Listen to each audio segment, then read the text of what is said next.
ऋषियों के बीच में आए तो सभी ने उठ के प्रणाम किया। संत हो हाथ जोड़ के कहने लगे कि हे भगवान, ये कलिकाल निकट आने वाला है, इससे धर्म का रक्षण नहीं होगा, उत्थान नहीं होगा, तो कृपया कर किसी धार्मिक अनुष्ठान का विवेचन करो जिससे प्राणियों को शीघ्र ही अभीष्ट फल की प्राप्ति है। कि भैया बात तो तुमने हमसे अच्छी पूछी है, लेकिन थोड़ा हमें अभी जो है संध्या बंधन करना है, तो तुम्हारे प्रश्न का उत्तर देंगे। क्यों कि परे हित सर से धर्म नहीं भाई, और परे पीड़ा सम नहीं अधमाई।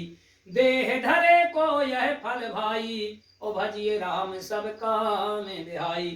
देह धारण करने का एक ही वो है समस्त कामनाओं को त्याग करके भगवान का भजन करना और अपना जो है। तो सूत जी महाराज शौनकादि मुनियों को इस प्रकार कह के संध्या बंधन करने चले गए। संध्या बंधन करने के बाद जब लौटे तब जो है फिर से ऋषियों ने कहा कि हे महाराज, भगवंत कथा न रुचेगी जिन्हें नहीं वेद पुराण की बातें कहेंगे। जब तप व्रत ने में धर्म व कर्म सब झूठे बताओ प्रयास करेंगे। कलि खंडन तीर्थ मंदिर का नहीं पुण्य कथा यरुदान करेंगे। जन भांग अफीम धतूरे में निरंतर वे बिनों से रहेंगे। तो विषयों की बात जो कही कि हे भजन नहीं हो सकता है, आप थोड़ा सा कोई ऐसा उपाय करके बताओ जिससे कलिकाल के जीवों की मुक्ति हो। सूत जी महाराज शौनकादि मुनियों से कहते हैं कि भैया अब एक बार नारद जी की बात सुनो। जब वो श्लोक में भ्रमण करते करते कई जगह गए और मृत्यु लोक में आए तो यहाँ के प्राणियों को खास तौर से देख करके दुखी हो गए। तब नारद ने सोचा कि हे भगवान, इन प्राणियों का दुख कैसे दूर किया जा सकता है। इसी बात को विचारते विचारते जो है भगवान के पास में गए। जाके भगवान के चरणों में प्रणाम किया, दंडवत करके गिर गया। विभूषितम हे लक्ष्मीकांतम तुभ्यम नमामि, हे जगदीश्वराय तुभ्यम नमामि, हे परमेश्वराय तुभ्यम नमामि।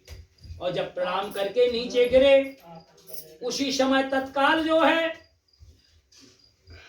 भगवान ने नारद को उठाया, गले से लगाया और गले से लगा करके कहते हैं कि हे नारद, तुम्हारा मुख जो है ये थोड़ा सा कुमला रहा है, उदास क्यों हो, बताओ इसका क्या कारण है। भगवान ने कहा कि हे नारद जी, तुम तो जानते। भगवान से नारद ने कहा कि हे प्रभु, आप तो जानते हो आज मैं मृत्यु लोक में गया, वहां मैंने वहां के संपूर्ण प्राणियों को अनेक कलेशों से कलेशित पाया। तो हे भगवान, मेरा भी जो है दिल जो है दुखित हो गया। मैं चाहता हूँ उनकी मुक्ति हो, उनकी एवं सरल उपाय बताओ। क्योंकि कलयुग में दुर्गा पाठ भागवत यज्ञ अनुष्ठान करने का किसी के पास एक तो समय नहीं होगा, दूसरा धन की भी ज्यादा आवश्यकता होगी, और तीसरा ये है कि सभी का सहयोग कहाँ मिल पाता है। तो हे महाराज, कोई बिल्कुल छोटा सा सरल उपाय मिल जाए जिससे प्राणियों की आने वाले समय में मुक्ति हो जाए। सूत जी महाराज शौनकादि मुनियों से कहते हैं कि भगवान हंसे, नारद से बोले, हे नारद, आज तक ना तो हमने किसी से पूछा और ना जब हमसे कोई पूछे तो कैसे बताएं। आपके प्रेम के कारण आज हम एक ऐसा व्रत बतलाएंगे जिसके करने से जीवों को सुख शांति प्राप्त होगी और हमारे चरणों की भक्ति प्राप्त होगी। जो भी कलयुग में सत्यदेव भगवान का विधि पूर्वक पूजन करेंगे उनकी हमारी जो है कृपा से सारी भगवान से नारद ने फिर प्रश्न किया कि हे महाराज, एक बात बतलाइए,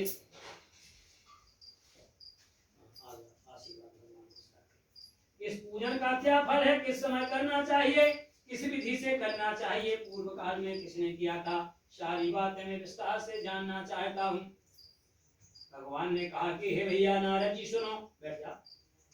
इस व्रत के प्रभाव से शोभा भी कामना हो तो सत्यनारायण भगवान को याद करके कहो कि हे भगवान, हमारी अमुक कामना की पूर्ति कर दो, हम तुम्हारा पूजन करेंगे। आपको सिर्फ मन में संकल्प करना ही है। आप देखेंगे कि माह 2 माह के भीतर ही भगवान की कृपा से आपकी दिक्कत दूर हो जाएगी, मनोकामना पूर्ण हो जाएगी।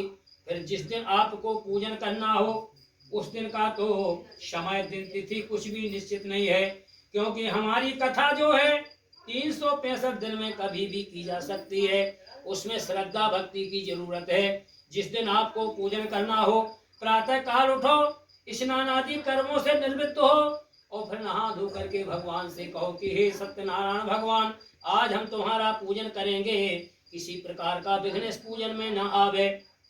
फिर शाम को आसन पर बैठ के गणेश गौरी वरुण पंचलोकपाल देवताओं का सबका पूजन करो। कथावाचक ब्राह्मण को बुला करके उसका भी पूजन करना चाहिए। फिर दक्षिणा दे करके कथा को सुनना चाहिए।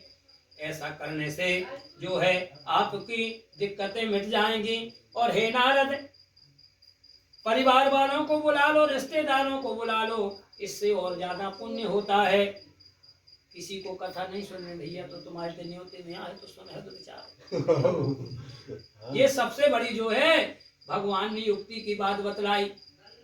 अपने रिश्तेदारों को बुला लो, पड़ोसियों को बुला लो। और फिर हे नारद, नारद जा दिन चित्त विशुद्ध सुनो, यह सत्य कथा कर पूजा, फल ले ऋतु फल पावे, जो अरु विप्र बनावे चूर्ण तनुजा, पंचामृत में अनुभाय प्रभु खो, देकर भोग सुने जो मनुजा, ब्राह्मण भोज करें सहजादा। और हे नारद जी, तुमने हमसे यही तो प्रश्न किया था, से मुक्त हो तो हमसे कहो भगवान। तो हमने बता दिया कि सत्य कथा कलिकाल में दुख दूर करे दे चैन। और हे नारद, कलिकाल में यह सुख वैभव दे। इस प्रकार से तो जे तो धरे पान हम का करिए, हमारे लगा हाथ उसको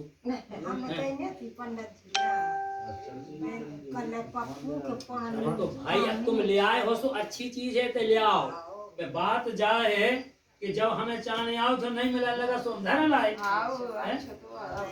एक बात। दूसरी बात और सुन लो कि अधिक यदि हमने पैसा लो नहीं तुमसे धरवाया, कहे कि ज्यादा जरूरत जब हो तो जब मांगो जाते हम आदमी आपको होते तो जो लगत के चलो है नहीं है। भगवान की जय। इस प्रकार से रेवा खंड में सत्यनारायण भगवान की कथा का पहला अध्याय जो है समाप्त हो जाता है। द्वितीय अध्याय में प्रवेश करते हैं। यथा अन्यस्यम प्रवक्ष्यामि। अब कल कैसे आए सुचित हरे अबे आओ। यथा अन्यस्यम प्रवक्ष्यामि शृणस्य मुनि सत्तमा पुराचो।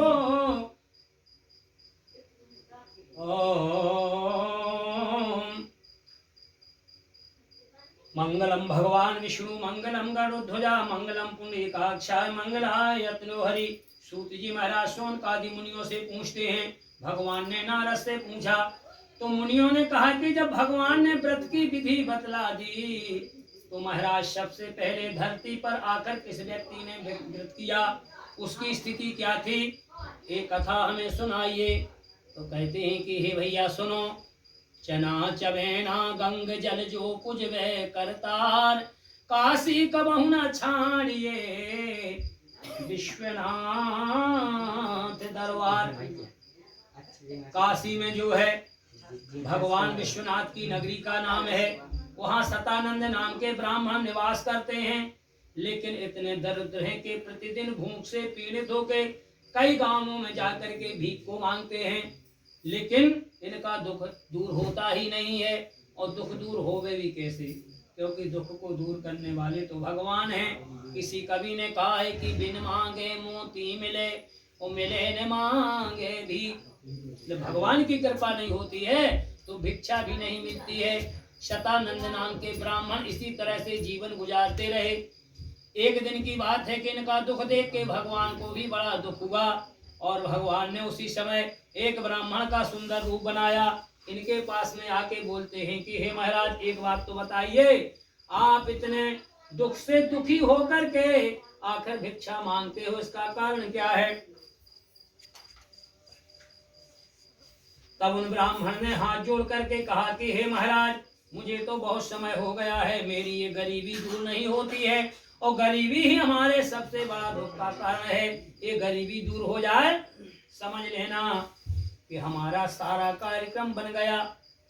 भगवान ब्राह्मण रूपधारी सत्यनारायण बोले, जाओ आप हमारे कहने से भगवान का पूजन करना, आपकी सारी दिक्कतें दूर हो जाएंगी। ब्राह्मण ने कहा महाराज भगवान का पूजन तो हमारे बस का है ही नहीं, और भगवान ने ब्राह्मण बनाओ काय को, पूजन ही नहीं कर सकता तो ब्राह्मण ही काहे बने, तकलीफ तो रहेगी, क्योंकि कर्म सबको करना पड़ता है। फिर भगवान की पत्नी से इसकी जो है रात्रि में बातचीत हुई। कहता है कि हे प्रिय, आज हम जब भिक्षा मांग करके आ रहे थे तो एक ब्राह्मण मिले, उन्होंने हमें सत्यनारायण भगवान का पूजन करना बतलाया। पत्नी ने कहा तो हमें कोई दिक्कत थोड़ी है, आप पूजन कर डालो, लेकिन पूजन करने के लिए भी तो थोड़ा बहुत द्रव्य चाहिए, सामान चाहिए।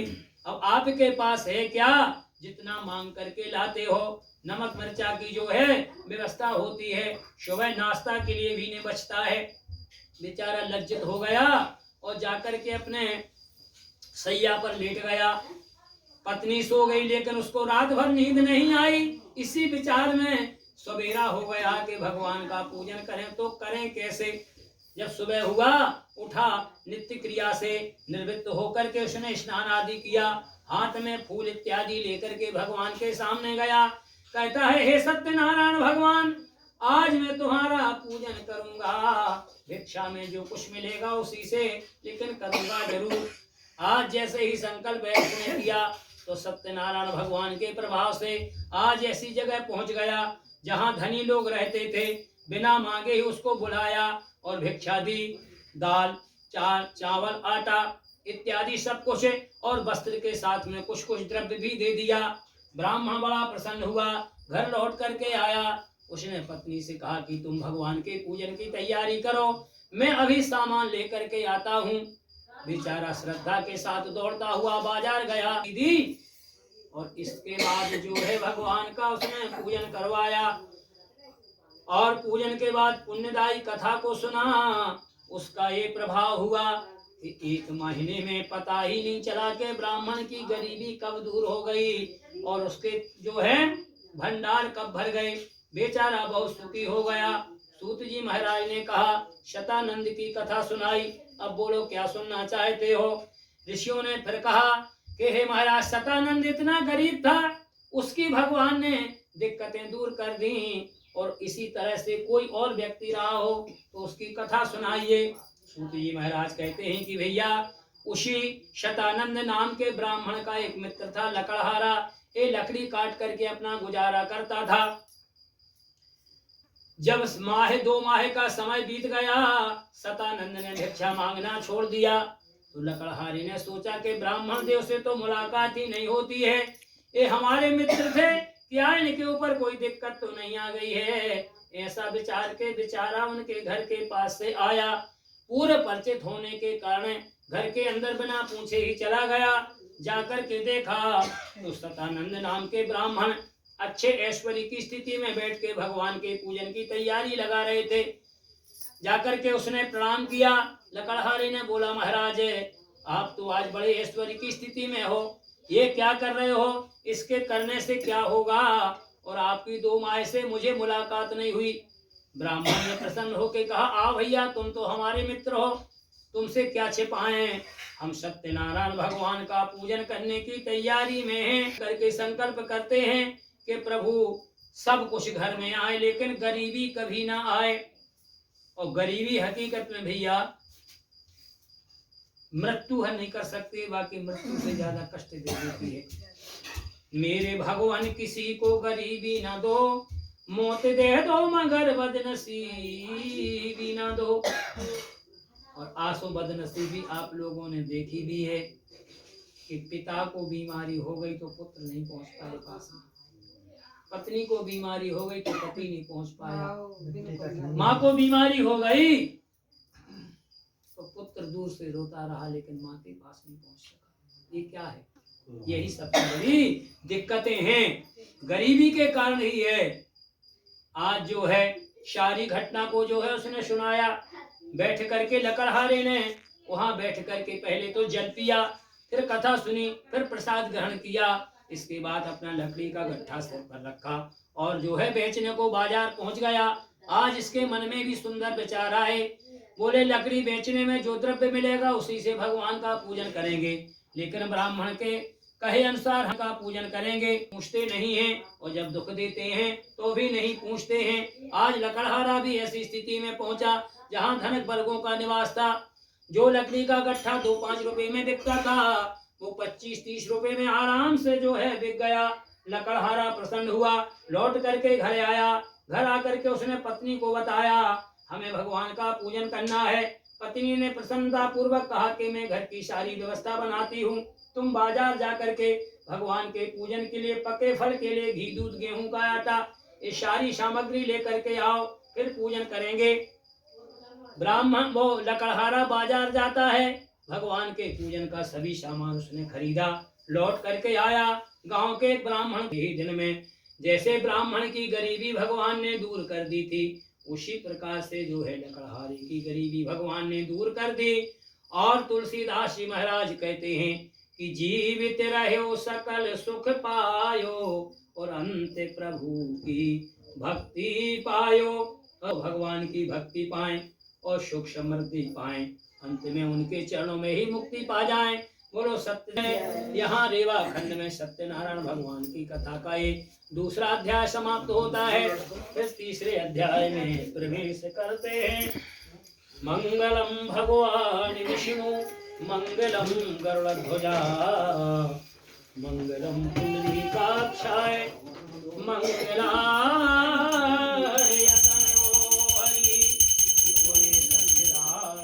भगवान की जय। तृतीय अध्याय से खुदों को बजा रही आरती है। ओम यथान्य संप्रवक्ष्यामि शूरस्य मुनि सत्तमा पुरातुर्कामुको नाम निर्पायाश्चीन महामति यतेन्द्रिय सत्यवादी चो अयो देवालम प्रति दिने दिने धनम दत्त्वा दुजान संतोषय सुधि भार्या तस्य प्रभुं जातो सरोज वदनासति भद्रशीला नदी तीरे सत्य से व्रत है माचरत। बोलो सच्चिदानंद भगवान की जय। तीसरे अध्याय की कथा में वर्णन करते हैं। हमने सूची करें स्नान करवा दो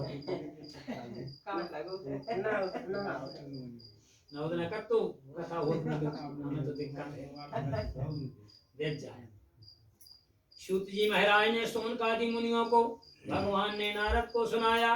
बोले महाराज ये दो कथा सुन के बहुत अच्छा आनंद आया। अब ये बताओ किसी धनिक व्यक्ति ने भी भगवान का पूजन किया हो जिससे उनकी दिक्कत मिटी हो। अब नारद जी ऐसा क्यों पूछते हैं कि धनवान व्यक्ति भगवान को पूजन बहुत कम करता। तो सूत जी महाराज कहते हैं कि हे भैया सुनो, बहुत समय पहले समय की बात है, इसी धरती पर उल्कामुख नाम के राजा आए। ये राजा धर्मा प्रजा पालन और हैं, लेकिन संतान का सुख इनको जो है। तो एक दिन की बात है कि किसी से विचार विमर्श करके भद्रशीला नदी के तट पर अपनी पत्नी को लेकर के पहुंचे और पूजा का जो है आसन जमाया। जैसे ही इन्होंने जो है आसन जमाया और पूजन करने को तैयार हुए तो एक साधु नाम खर्च ना होए ऐसा भी कंजूस है आ जाके राजा से कहता है, हे महाराज इतने भक्ति पूर्वक तल्लीन होके किनका पूजन कर रहे हो, करना चाहिए। उल्कामुख नाम के राजा ने कहा, भैया हमारी बात को सुनो, हम भगवान का पूजन इसलिए करना चाहते हैं कि हमें धन इत्यादि भगवान ने खूब दिया, लेकिन संतान हमें नहीं मिली है और संतान उन्हीं को प्राप्त उनके पूर्वजों का उद्धार करना चाहिए। जैसे केवट ने कहा था कि हे राम जी हमारे तो 33 पीढ़ी के दर्दा बैठे, हम कहाँ पार करिए। तो पितृ को पार करना मनुष्य के जीवन की बड़ी जो है उपलब्धि है। आज जो है उल्कामुख नाम के राजा सत्यनारायण भगवान का इसी दृष्टि से पूजन कर रहे थे कि हमें पुत्र की प्राप्ति हो। जब ऐसी सारी बातें बताई तो साधु नाम के वैश्य ने कहा, महाराज यही तो हमारी गति है। अरे धन हमें भगवान ने खूब दिया, लेकिन संतान हमें भी नहीं मिली है। हमें थोड़ी सी विधि बतलाओ, हम भी जाकर के भगवान का पूजन करेंगे, शायद संतान हमें मिल जाए। राजा ने उसको व्रत की सारी विधि समझाई। सुनकर के वो वैश्य घर पर आया, आकर के अपनी पत्नी से बोला, हे प्रिय, आज हमें उल्कामुख नाम के राजा मिले थे, उन्होंने हमें एक व्रत बतलाया। व्रत तो हिंदुओं का है, लेकिन एक बात बतलाइए, उसके करने से तेल है उनमें गए।